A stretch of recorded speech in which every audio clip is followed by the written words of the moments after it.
our moon's forbidden history. We live in interesting times. We all share a common interest in our countries and our world. We show a temporary interest in space as new and unseen information and discoveries are shared, then that interest is incorporated into today's survival.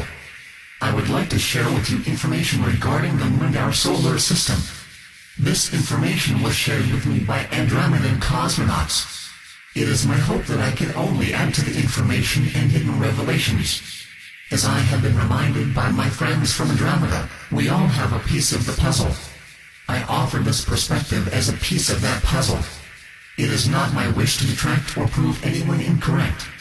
I myself have taken this information with the understanding that it is just a small part of a larger drama playing itself out in our backyard and on our home, Earth. This information was given over a period of contacts, both physical and telepathic. The following is the Andromedan perspective of our moon. Our moon has an atmosphere comparable in many places to that of Earth. In many of the large craters on the visible and the hidden side, the atmosphere is said to be denser than sea level on Earth. Our moon has a small egress at its north pole, and the crust is thinly shelled in places. It is only 21 miles thick in some places, and 35 miles in others. We've been told that our moon is dry. 1,000,000 times drier than the Gobi Desert. According to the Andromedans, it all depends on where you are. They say the hidden side has many large underground lakes, huge in size. The irrigation and terraforming is occurring on the hidden side on the surface, but is occurring underground on the visible side to hide the agenda.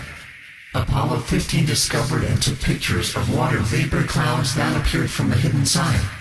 This would be most odd and unusual if the moon really didn't have much of an atmosphere, as we've been told, because clouds would be impossible. The age of the moon soil is 6.2 billion years old, and has compound and chemicals not found on Earth. In fact, there are many chemical compounds that were discovered, but withheld from the public. There are many more we've yet to discover because our science is not advanced enough yet. The lunar soil did not come from the rock that makes up its mountains and craters. This is known to some lunar scientists. However, it's not spoken about, but in whispers. So, where did the soil come from? The Andromedans say the soil and many of the rocks come from Ursa Minor. The location is a solar system named in the Orion Chowta. This is a binary sun system. We have many similarities in our system as well. Chowta is a very large system, holding 21 planets and 47 moons. Our moon is said to have been made around the 17th planet in the system. Portions of the moon's crust is radioactive.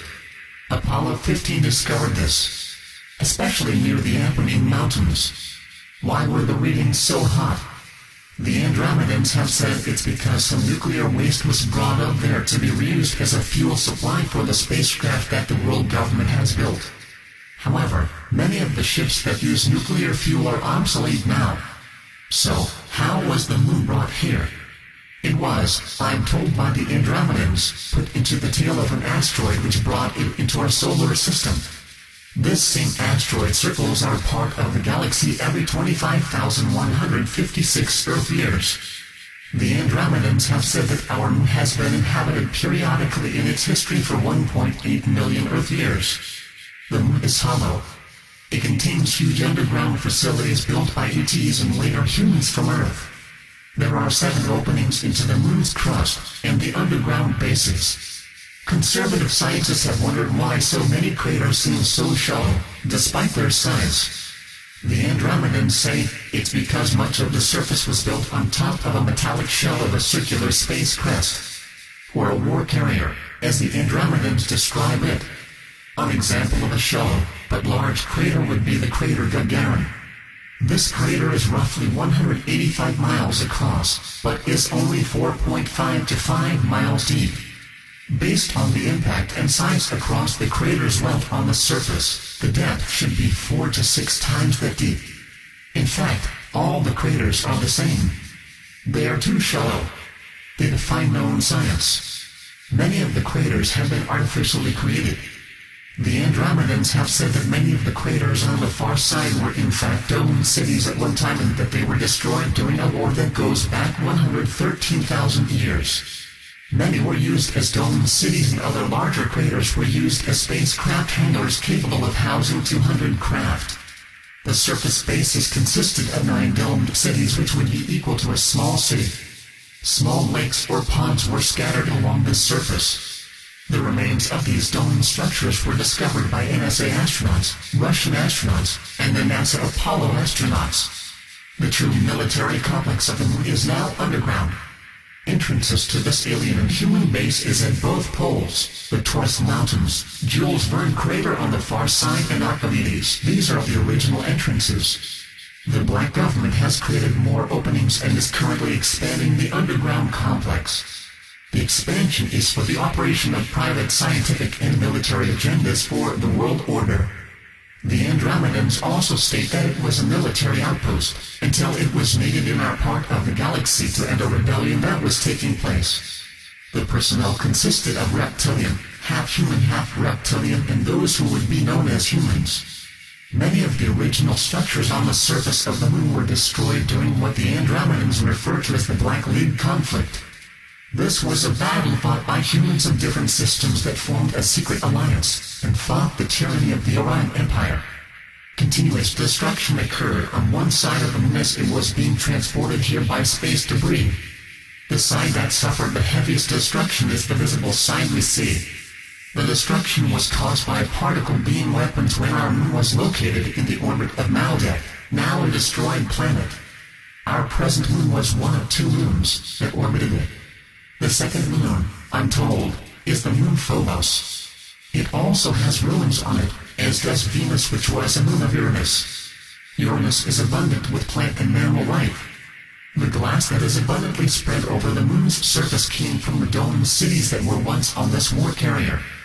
I would like at this point to explain how the moon is supposed to have gravity.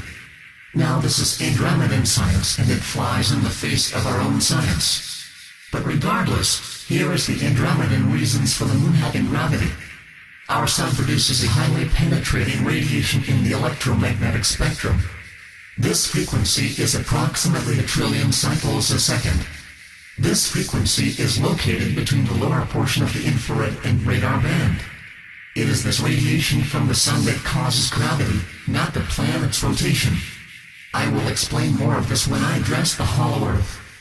The Andromedan science claims that any planetary body that is 29.3 miles in size and is exposed to a sun is capable of a gravity field, even if it is not rotating on its axis. The Andromedans have related the following series of events to me. They have said that this information has been recorded. I have not seen this yet. So, I'm relaying this information to you, the seeker in faith of its accuracy. Upon arriving on the surface of the moon, the NSA astronauts, together with their tour guides, the Greys, were taken to the underground facilities where the remains and skeletons of reptilian-like beings and human beings were found. Also, old Orion technology was discovered.